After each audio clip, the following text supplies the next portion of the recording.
gusto kong balikan yung magkapatid na si Kuya at si Bunso. Na itong si Kuya ay mapagsamantala sa kanyang bunso na kapatid. Kapag inuutusan si Kuya ng kanyang nanay o tatay, binubuli yung bunso. Ikaw na ang gumawa. Ikaw na maghugas ng plato. Ikaw na magigib ng tubig. Ikaw na magsiba. So kawawa si Bunso. Pero isang araw, si Kuya ay naglalaro ng tirador. Tira ng tira sa labas. Nakita yung itik ni Kuya. Tinira din yung itik. Tinamaan sa ulo. Bumalintong. Patay. Nakita ni Bunso. Hala ka, Kuya. Namatay yung itik. Susumbong kita kay nanay. Huwag kang sumbong. Ako na magbubugas mamaya. So, pag inutusan si Kuya, Kuya, mag-igib ka ng tubig. Sasabihin ni Kuya sa Bunso, Bunso, ikaw na. Kuya, ang itik. Sige, ako na mag-iigib. Malakas ang dating. Pag sinabi ni Bunso na, Kuya, ang itik. Alam na agad ni Kuya ang konteksto ron. At itong salita ni Kristo, alalahanin ninyo ang asawa ni Lot. Ito po isang malaking palatandaan o tanda na nakikita ng mga alagad. Ito, ang ibig sabihin na alalahanin ninyo ang asawa ni Lot, ito'y tumutukoy sa muling pagbabalik ng Panginoon. Kung tawagin yan, ay ang paghahatol. Ang paghahatol. Nahahatulan ng Panginoon ang mga masasama na hindi sumasampalataya sa kanyang salita, at ang mga naghihintay na mananampalataya ay kanyang ipapasok sa kaharian ng Diyos. Now, ang muling pagbabalik ng Panginoon ay itinuring dito sa ating banal na kasulatan na kaharian ng Diyos. Ang kaharian ng Diyos. Dito sa ating binasa, mayroong mga nagtatanong na mga taong nakapaligid kay Jesus kung kailan darating ang kaharian ng Diyos. Kung ating babasahin ang verse 20, ang sabi rito, palibhasa ay tinanong si Jesus ng mga Fariseo kung kailan darating ang kaharian ng Diyos. Kanyang sinagot sila, ang kaharian ng Diyos ay hindi darating na may mga palatandaang makikita. Hindi raw magandang pangitain o magandang tanawin ang pagdating ng kaharian ng Diyos. Dahil itong mga Pariseo, umaasa sila na pagbaba ng Diyos o paghahari ng Diyos, tsak makikita natin may palasyo, may mga hari, may mga tauhan, may mga sundalo para ibagsak ang Imperyo Romano. Yun ang kanilang alam. Pero ang sabi ng Panginoon, ang pagdating ng kaharian ng Diyos ay walang palatandaang makikita. At sabi ng Panginoon sa verse 21, at hindi rin nila sasabihin, tignan ninyo, narito o naroon. Hindi makikita ito na pisikal. Sapagkat, ang sabi rito, masdan ninyo, ang kaharian ng Diyos ay nasa inyo. Na dalawang kahulugan nun. Ang kaharian ng Diyos ay nasa inyo. Ibig sabihin, nasa inyong kalagitnaan at nasa inyong puso. Na si Kristo ay hari. At saan man magpunta si Kristo na hari, dala niya ang kaharian ng Diyos. At si Kristo ay pinaligiran ng mga tao, ng mga Pariseo, mga nagtatanong kailan darating ang kaharian ng Diyos. Ang sabi ng Panginoon, hindi nyo ito makikita na may palatandaan sapagkat ang kaharian ng Diyos ay nasa gitna ninyo.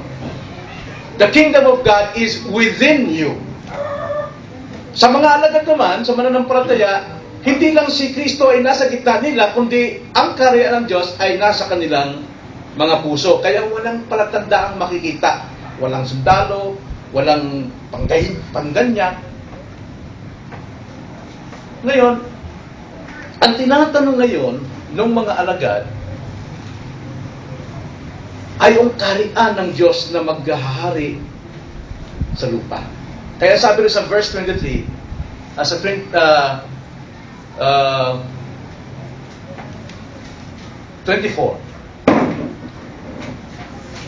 At sa 23, at sasabihin nila sa inyo, tignan ninyo, naroon o tignan ninyo, narito. Huwag kayong pumoroon o sumunod sa kanila. Sapagkat, sa 24, kung paanong ang kidlat ay kumikislap at pinaliliwanag ang langit mula sa isang panig hanggang sa kabila, gayon din naman ang anak ng tao sa kanyang araw. Nakita nyo yung kanyang pagbabalik. Nang pagbabalik ng Panginoon, ay makikita ng lahat ng buong daigdig. At sa kanyang pagbabalik, tinagurian dito kaharian ng Diyos sapagkat hahatulan niya ang masama at ipapasok niya ang mga mananampalataya sa kahariang ito. Subalit, sa 25, ang sabi, kailangan muna siyang magdusa ng maraming bagay at itakwil ng lahing ito. Kailangan mo lang si Kristo ay isakripisyo, ipako sa krus bago mangyari ang kaganapan ng kaharian ng Diyos. Ngayon, ang sabi ng Panginoon na ang pagdating o ang pagbabalik ni Kristo na taglay ang kaharian ng Diyos, ito ay mangyayari na biglaan. Tulad ng mga araw ni Noe at sa mga araw ni Lot. Tignan nyo ang sabi sa 26. At kung paano ang mangyayari sa mga araw ni Noe, ay gayon din naman ang mangyayari sa mga araw ng anak ng tao. Sinabi ng Panginoon sa kanyang mga alagad, balikan natin ang sinabi sa verse 22. Dahil nahanap ng mga alagad, kailan mangyayari na darating yung kaharian ng Diyos? Ang sabi dito ng Panginoon, sinabi niya sa mga alagad, darating ang mga araw na hahangarin ninyong makita ang isa sa mga araw ng anak ng tao at hindi ninyo ito makikita. Sapagkat, pagkatapos na si Kristo mamatay, saan ang pupunta ang Panginoon? Sa trono. At doon siya maghahari. At ang kanyang muling pagbabalik ni Anghel, ni ang mga tao, ni si Jesucristo, hindi niya alam kung kailan siya babalik, tanging ang Ama lamang. Hahangarin nyo, mga alagad ko, ang pagbabalik ng tao, pero hindi nyo makikita. Pero, kapag dumating na ang araw ng pagbabalik ng Panginoon, malalaman ito ng buong daigdig dahil kung paano ang kidlat ay nakikita sa lahat ng dako ng daigdig at ang kulog ay narinig sa lahat ng dako ng daigdig, ganun din ang Panginoon. Gaya ng panahon ni Noe. Now, panahon ni Noe, yung kaharian ng Diyos doon ay ito'y lumalarawan sa baha. Nang baha, ito yung paghusga na sa mga tao, sa mga hindi mananampalataya. Ngunit ito yung kaligtasan ng mananampalatayang si Noe at ang kanyang pamilya. Right? Sa panahon yun, ang sabi rito, verse 27, sila'y kumakain at umiinom, nag-aasawa at sila'y pinag-aasawa hanggang sa araw na pumasok sa daon si Noe at dumating ang baha at nilipol silang lahat. Yung kaharian ng Diyos sa time na yon o ang judgment, dumating sa kanilang bigla. Habang ang mga tao ay kampante sa buhay, kumakain, nagiinuman, nag-aasawa, pinagpakasawa, masaya ang buhay noon. Hindi nila alam na darating na ang hatol sa kanila. Ito ba'y natutulad sa ating panahon ngayon ng mga tao, walang ginawa kundi magsaya. Diba? At hindi lang yun. Sa 28, gayon din ang nangyari sa mga araw ni Lot. Nung puksain ng Diyos ang Sodoma. Sila'y kumakain at umiinom, masarap ng buhay. Bumibili at nagbibili, nagtatanim at nagtatayo. Ang mga tao noon ay talagang busog sa biyaya o sa pagkain, nagninegosyo, namimili at bumibili. Materialistic ang mga tao doon. Sa panahon natin, di ba ang mga tao mahilig din sa material? Materialistic sa mga panahon yun. Subalit ng araw na umalis sa Sodoma, si Lot, umulan ng apoy at usupri mula sa langit at pinuksa silang lahat. Ngayon, Ang sabi ng Panginoon sa 30, gayon din naman mangyayari sa araw ng anak ng tao ay mahayag. Ganon din sa ikalawang pagbabalik ng Panginoon, yung kaharian ng Diyos, nahatulan ang hindi mananampalataya at ililigtas ang mga mananampalataya. Ang sabi ito, sa araw na yon, tingnan niyo ang sabi, sa araw na yon, yung araw ng pag-uukong, ang nasa bubungan na,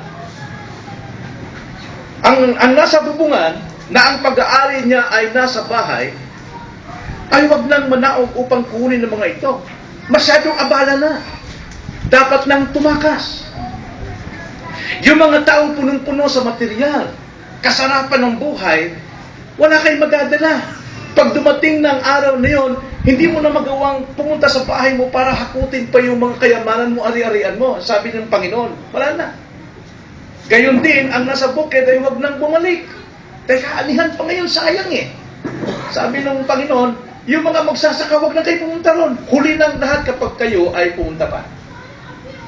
Kaya sabi ng Panginoon sa 32, alalahanin ninyo ang asawa ni Lot. Ano ba nangyari sa asawa ni Lot? Sino nga makapagkwento? Naging asin. Si asawa ni Lot ay naging asin. Bakit? Lumingon sa pinagmulan o sa Sodoma. Ito yung babala ng Panginoon eh. Alalahanin niyo si Lot. Tingnan niyo. Ang sabi sa 33, sino mang nagsisikap ingatan ang kanyang buhay ay mawawala. Sa panahon natin ngayon, tulad ng panahon ni Noah, ni Lot, materialistic masyado. Wala nang panahon sa Panginoon. Ni hindi nababanggit ang Diyos. Ni walang pagsuko ng buhay. Ang inaatupag ay ang pansariling kapakanan. Walang panahon sa Diyos. Kaya sabi ng Panginoon, kung kayo nagsisikap sa inyong buhay na kayo mabuhay, kayong totoong mawawalan. Kaya sabi rito, subalit ang sino mang nawalan ng kanyang buhay o hindi nagpapalaga ng higit kaysa kanyang kaluluwa, ay maiingatan. Muli, sinabi ng Panginoon, verse 34, sinasabi ko sa inyo, sa gabing iyon ay may dalawa sa isang higaan. Ang isa'y kukunin at ang isa'y iiwan. Aba, darating pala ang Panginoon para sa ibang tao, gabi. Marahil sa atin ay gabi. Sa Amerika, araw. Di ba? Darating. At ang sabi, may mga taong natutulog, nagpapahinga, pero yung isa kukunin. Ang isa may iwan. 35. May dalawang magkasamang magtatrabaho sa gilingan, kukunin ng isa, at ang isa na may iiwan.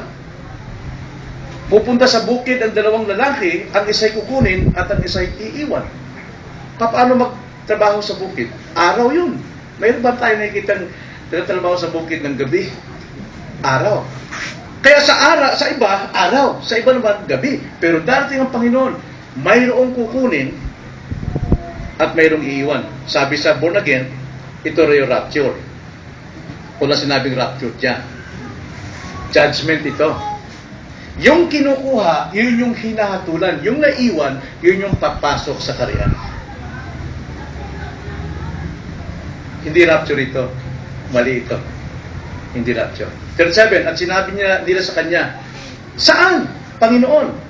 Sinabi niya sa kanila, kung saan naroon ang bangkay, ay doon magtitipon ang mga buitre. Paghahatol ito. Sapagkat kung saan hahatulan ang mga tao, naroon ang kanilang kapamakan. Karamihan sa disyerto, kapag may mga buitring lumilipad, mayroong patay o mayroong naghihingalo. Kaya itong kalinagan ng Panginoon. Lahat ng kinukuha ay sa paghahatol at lahat ng naiwan ay sa kaharian ng Diyos. So, ang pagdating ng Panginoon o pagdating ng kaharian ng Diyos ay matutulad sa panahon ni Noe na ang mga tao kampante sa buhay, busy sa kanilang sarili. Tulad ng panahon ni Lot, ang mga tao rito masyadong materialistic dahil sa panahon ito ay modern technology na. Eh marami rin itong bakla tomboy, di ba? Isa yun sa dahilan kung bakit sinunog ang Sodom and Gomorrah. At ang pagdating ng Panginoon ay tulad ng kidlat na nakikita ng lahat. At natatanda kita natin na mayroong kukunin para hatulan, mayroong maiwan para papasok sa karya. At saka sinabi ng Panginoon, alalahanin nyo ang asawa ni Lot. Ngayon, ang tanong natin, sino ba si Mrs. Lot? Paano, bakit sinabi ng Panginoon na alalahanin natin na ang sulat na ito ay para sa atin? Sino ba si Mrs. Lot? Paano siya napahamak?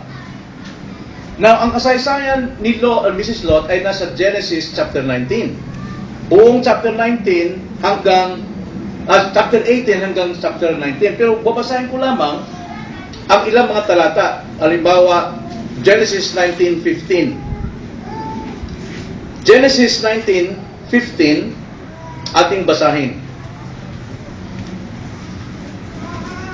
Ganito ang sabi. Tapos lumaktaw tayo sa 24 at saka verse 25. Kinaumagahan, pinapagmadali ng mga anghel si Lot na sinasabi, bumangon ka, isama mo ang iyong asawa at ang iyong dalawang anak na babae na narito, baka pati ikaw ay madamay sa parusa sa bayan. Na alam natin na ang Panginoon ay bumisita kay Lot sa Sodom and Gomorrah.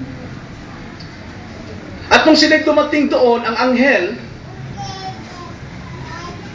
yung mga tao doon, gusto nilang halayin yung anghel. Ganon katindi ang kasalanan ng Sodom. Gusto nilang rapin itong mga anghel na ito.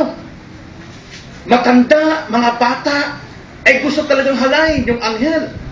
Pero sabi ni Lot, wag, bisita ko yan, kung gusto niyo yung anak ko, na wala pang karnasan. Pero hindi pwedeng ganon. Dahil sa matinding hospitality, ay hindi pwedeng ganon ang mangyari. Kaya ang ginawa ng anghel, binulag ang lahat ng mga tao doon. Bata, binatilyo, matanda, binulag yun. Ay hindi man na sila naguluhan o nasaktan o sila nag-alala na bulag sila. Hindi, pinipilit pa lang hanapin kung saan yung lugar na yun. Ganon katindi ang kasamaan sa Sodom na kahit na sila pinarusahan na, sa ating panahon, kahit na binabagyo na, eh wala pa rin pagsisisi.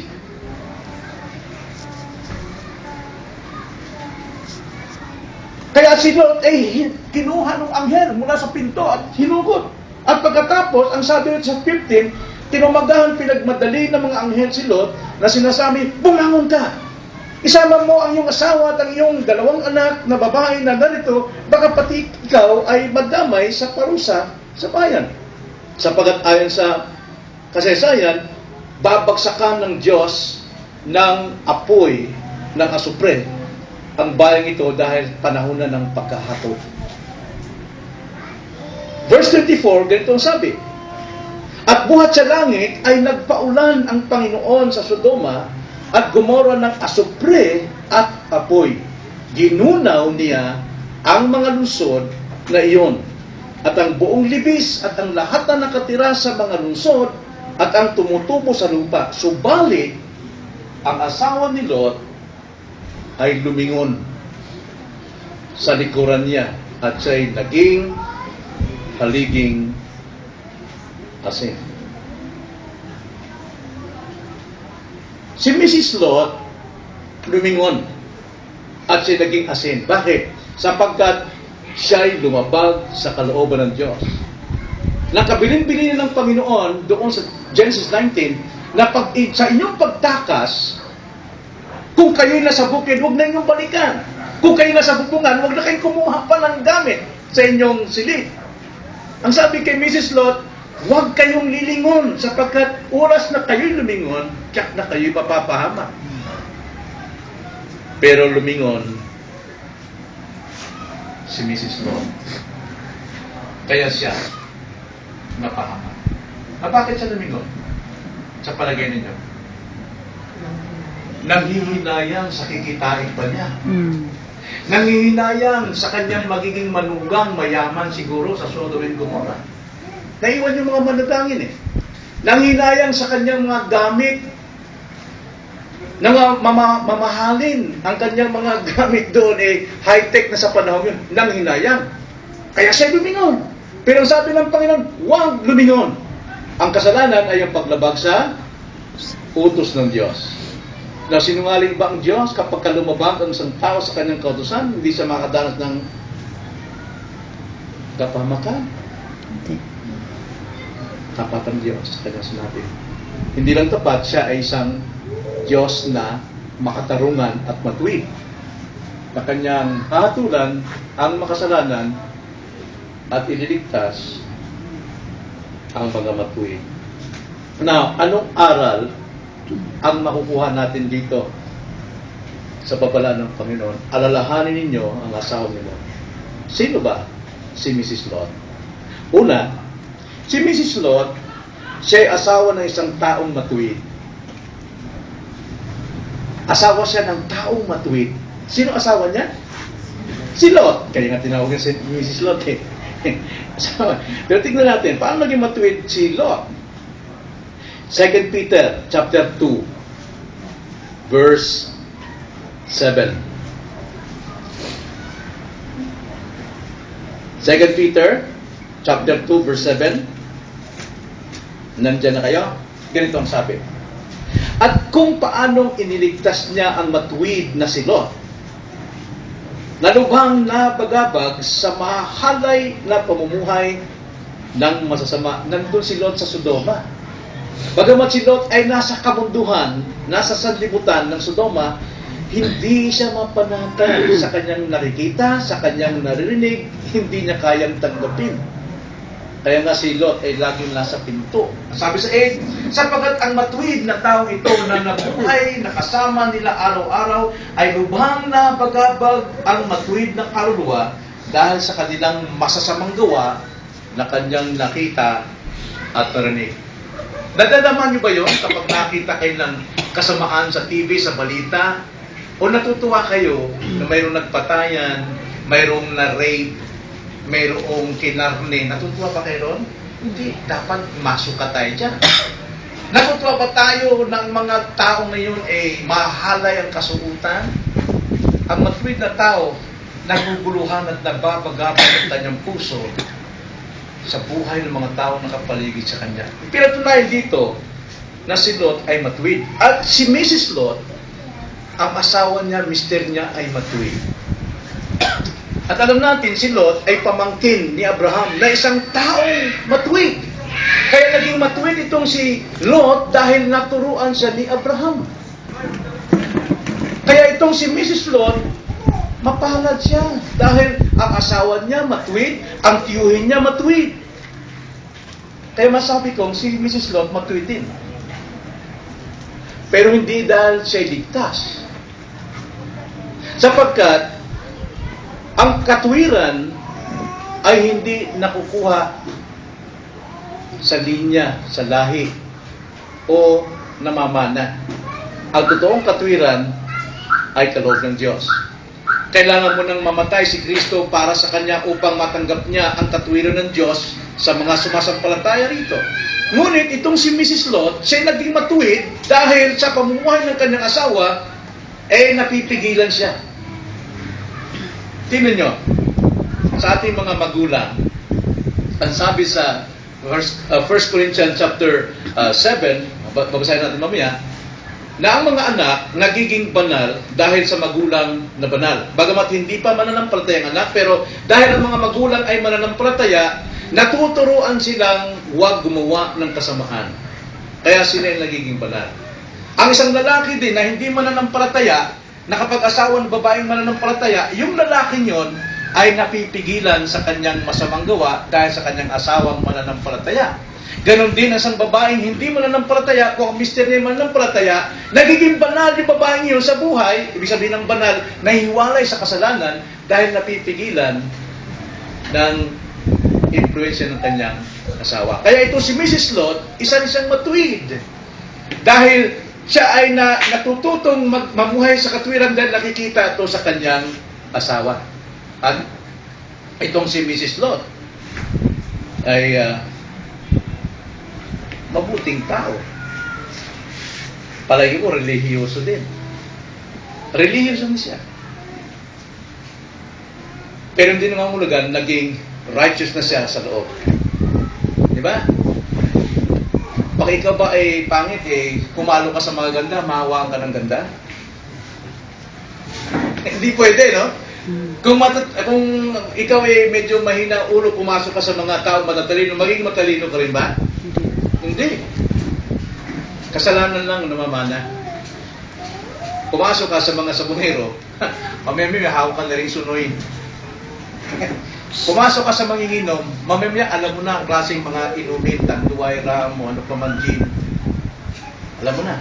Pumasok ka sa mga chismosa, marami ka nang alam na chismis. Kasalanan ang madaling mamana, pero ang pagiging matuwid, hindi. Pero, napipigilan dahil sa nakikita. Bagamat siya ay asawa ng isang matuwid at namumuhay sa katwiran, pero ano nangyari kay Miss Lot? Siya ay napahama. Siya ay nahatulan. Siya ay nahatulan. Sapagkat yung kanyang pagiging matuwid, sa nakita niya sa kanyang mister, sa kanyang tiyuhin, naging lisensya yon para gawin niya ang kasalanan. Yan ang bigat eh. Ako'y mananampalataya, ako'y maatin dyan eh. Kaya okay lang. Total i-confess ko lang mamaya sa Sunday yan. Patatawaran ako ng Diyos.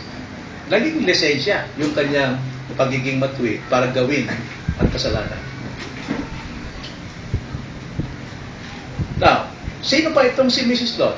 Una, ang sabi, siya ay nakapag-asawa ng taong matuwid. Ikalawa, siya ay nakatanggap ng babala. Nakatanggap din siya ng mensahe. Bakit? Sapagkat nakakarinig siya ng salita ng Diyos sa tuwing si Abraham at si Lot ay nag-aaral.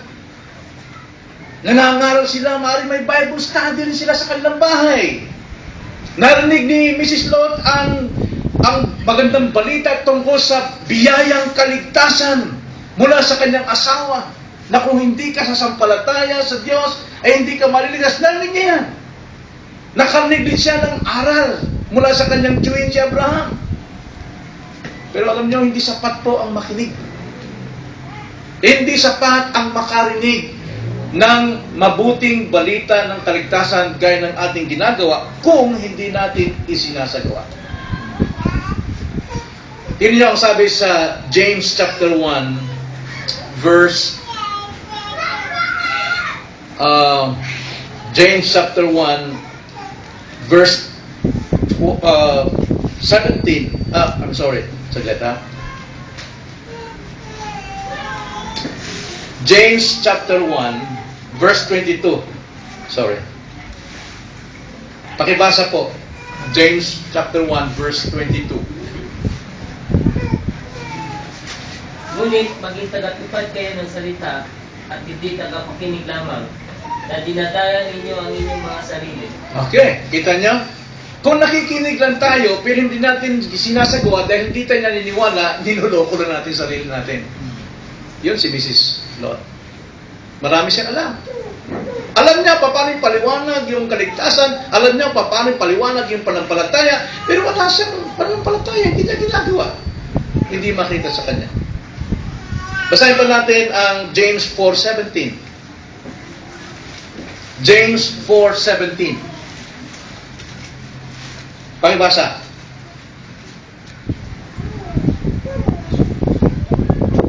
Kaya ang sino Sige. Tuloy.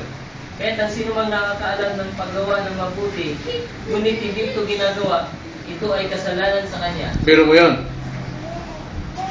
Bagamat siya ay matuwid dahil siya ay napipigilan sa katuwiran ng kanyang asawa, alam niya ang tama. Alam niya ang utos ng Panginoon, huwag kang lumingon. Tama yun. Pero hindi niya ginawa, nilabag niya, nagkasala siya. Siya'y napahama. Dahil sabi sa James, kaya't ang sino mang nakakaalam ng paggawa ng mabuti ngunit hindi ito ginagawa, ito ay kasalanan sa kanya. Yan si Mrs. Lot. nakatanggap ng salita ng Diyos, pero nakakapangilabot yung kanyang inabot. Kalahin mo, may asawang matuwid, may tiyuhing matuwid, nakakarinig ng mensahe, araw-araw, kasamang nagpipray sa kanyang pamilya, kasamang umaawit, sumasamba sila, and yet, naging asin, namatay siya. Hindi pa kayo nanginilabot doon? Nakakapangilabot talaga ang malagay sa katulan, gayong alam mo ang daan ng kapatawaran. Nakakapangilabot siya. Alam mo pala eh. Pero ang puso mo nasa bagay, sa material at wala sa Diyos. Eh, bakit ang tao lang pala yun yung ginagawa ni Mrs. Lot? Siya ay kumikilala sa Diyos. Padlakas na. Din ikatlo, sino itong si Mrs. Lot? Ikatlo, siya ay nagkasala ng maliit lamang. Ano yung kasalanan ni Mrs. Lot? Paglingon lang eh. At maaaring posibleng katwiran ni Mrs. Lot kung buhay pa siya. Para lumingon lang. Big deal ba yun? Eh, pastor eh, para ngayon lang ako hindi sumamba sa Diyos eh. Big deal ba yun? Eh, pwede na ako sumamba sa Diyos. Big deal ba yun? Napakaliit na pagkakamali lang ito. Kumpara lang ibang tao. Yung iba nga, mga rapist eh, magnanakaw eh. Samantalang ako, yun lang. Mas grabe sila. Bakit hindi sila hinatulan? Bakit hindi nga hinatulan Diyos yung mga magnanakaw ngayon doon sa pork barrel? Na yumayaman. Hanggang ngayon kinakaso pa yung kanilang sariling pandaraya. Hindi pa malaman ngayon eh kung sila yung hinatulan o yung mga nagsumbong ngayon ang hahatulan, makukulong. Ganyan. Para lumingon lang. Eh, pinatay agad ng Diyos. Hindi ba natural lang ang lumingon? Diba? Kaya lumingon pa talaga. Bakit? Bakit? Eh, nandun yung manugang niya eh. Eh, nakita niyang gumapag sa apoy.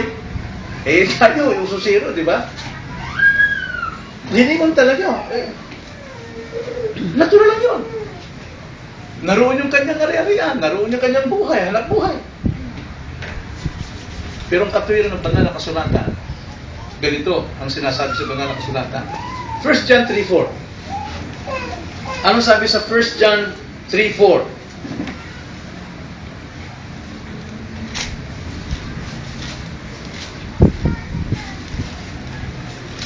Singa? Pakibasa. 1 John 3:4. Basa. Ang sino mang gumagawa ng kasalanan ay lumalapag din naman sa kautusan at ang kasalanan ay ang paglabag sa kautusan.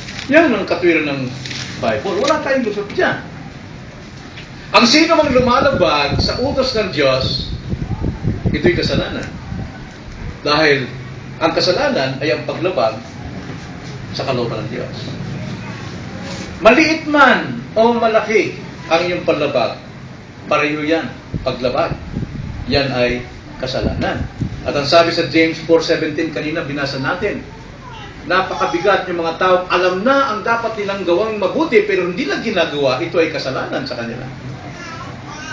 Dito ipinapakita sa atin na seryoso ang Diyos pagdating sa kasalanan. Walang papasok na makasalanan sa langit. Dito pa lamang inaayos ng Panginoon yan. Seryoso ang Panginoon dyan. Dahil ang kabayaran ng kasalanan ay Kamatayan. kamatayan talaga. Kamatayan talaga. Napakaliit lang. Pero hinatulan ng Diyos. Yan si Miss Lo. At pang-apat, ano pa? Siya ay nahiwalay o siya ay nalayo na sana sa sanlibutan. Nahiwalay na sa sanlibutan. Noong At hinatulan ng Diyos ang Sodom and Gomorrah, pinalabas sila, kasama si Mrs. Lot, umakyat doon sa bundok. Nalayo na siya doon sa sanlibutan. Nalayo na siya sa Sodom and Gomorrah. Now, ang Sodom and Gomorrah, ito'y tipo ng world ng sanlibutan. Sistema ng sanlibutan. Ang makasalanang sistema ng sanlibutan. Now, ang sinasabi sa banal na kasulatan, kahit maalis ang tao sa kadiliman at malipat sa karian ng liwanag na nakay Kristo, siya ay magkakasala pa rin. Diba? Walang perpektong Kristiyano. Yan ang sinasabi sa Colossians 1:13 o 3:1, 13. Pero, ang sabi sa 1 John 2:1, mayroon tayong tagapamagitan si Kristo. Na dapat tayong humihingi ng kapatawaran sa Kanya dahil si Kristo naman ang namamagitan sa atin tungo sa Ama upang tayo ay mapatawad. Pero hindi ganoon ang ginawa ni Mrs. Lot. Si Mrs. Lot ay nakalabas sa mundo. Pero ang mundo nasa kanyang puso. Nakalabas na sana si Mrs. Lot sa sanlibutan pero busy-busy yung kanyang puso. Nandun sa sanlibutan. Yun ang laman. Ito ang problema ng maraming nagsasabing Kristiyano. Christian, pero makasanlibutan. Walang panahon sa Diyos. Pinapalagay nilang naunawaan sila ng Diyos. Pero maaari bang baliin ng Panginoon yung kanyang salita na ang kasalanan ay ang paglabag sa kautusan? Pero babaliin niya ang hatol kung ang isang tayo umaamin ng kasalanan at humingi ng kapatawaran. So si Mrs. Lot, nakalabas na nga sa sanlibutan pero dala-dala ang sanlibutan sa puso. Yun ang problema. Kaya hindi lamang siya lumilingon. Lumingon siya dahil iniibig niya ang sanlibutan nang higit sa Diyos. 1 John chapter 2 verse 15 to 17. Anong sabi ng banal na kasulatan? Huwag ninyong ibigin ang sanlibutan, ni ang mga bagay na nasa sanlibutan. Ang pag-ibig ng Ama ay wala sa sino mang umiibig sa sanlibutan. Now, linawin natin ito mga kapatid. Ito, nasa sanlibutan. Ito, nasa sanlibutan. Amplifier, gitara, nandyan yan. Cellphone natin, nandyan yan. Kailangan natin yan, right? Pagkain, negosyo, trabaho, nasa sanlibutan pa tayo. Pero ang sabi nito sa salita ng Diyos, ang umiibig sa sanlibutan.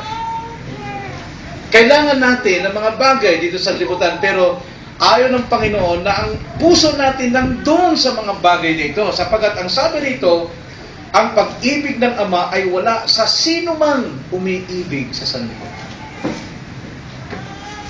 Hindi sinasabi ng Panginoon, ay huwag na tayong gumamit ng TV, huwag na tayong gumamit ng kotse, huwag na tayong magtrabaho, huwag na tayong... Hindi yan ang sabi. Ang sabi, huwag niyong ibigin.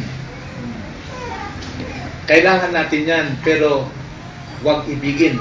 16, sapagat ang lahat na nasa sanlibutan, ang masasamang pagnanasa ng laman, ang pagnanasa ng mga mata, at ang pagmamataas sa buhay ay hindi mula sa Ama, kundi sa sanlibutan. Yun pala ang problema eh. Kapag mayroon ka, ang puso mo ay nasa sanlibutan, lalabas ang iyong hangaring masama. Lalabas ang iyong pride, ang pagmamayabang dahil sa ikaw ay pantog. Ayaw ng Diyos yun. Ayaw ng Diyos. Pero nais ng Diyos, natutuwa ang Diyos kapag tayo ay umaasenso sa buhay. The 17, ang sanlibutan at ang pagnanasa nito. Tingnan nyo, ang sanlibutan at yung pag-ibig natin dito ay lumilipas. Ngunit ang gumagawa ng kalooban ng Diyos ay mananatili magpakailanman. Wow!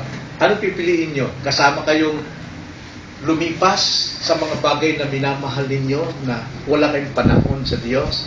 Wala kayong pagbibigay ng inyong buhay sa Panginoon bilang iyong tagapagligtas. Hindi mo pinapansin ang kamatayan ni Kristo sa krus, ang kanyang pagdurusa, ang kanyang pagdugo, ang kanyang kamatayan, kanyang paglibing at kanyang muling pagkabuhay para ikay maligtas. Dahil mayroon kang ibang paraan, dahil kung marami kang pagkain, marami kang pera, dito ang kaligtasan. Yan ang ayon ng Diyos. Hindi makapagliligtas sa atin kahit ano pang kayamanan, kahit ano pang kabantugan, kahit ano pang pag-asenso ng buhay, hindi yan ang makapagliligtas. Lilipas yan, kasama kang lilipas dyan. Pero ang gumagawa sa kalooban ng Ama ay mananatili magpakilanman sa kanyang karya. Alalahanin nyo si Mrs. Long. Darating ang hatol. Ang paghahatol ng Diyos sa atin, mga kapatid, hindi lamang yung kanyang second coming, kundi maging ating kamatayan sa pisikal. Paghahatol na yun. Sapagat ang Diyos ang kumukuha ng buhay. Nahatulan ka na ikaw ay kukunin. Nakahanda ka ba? Nasa iyo ba ang karakter ni Mrs. Lot? So, sa ating pagtatapos, tignan natin ang kamalian ni Mrs. Lot. Ang kamalian ni Mrs. Lot, babala sa ating lahat. Babala ito sa ating lahat.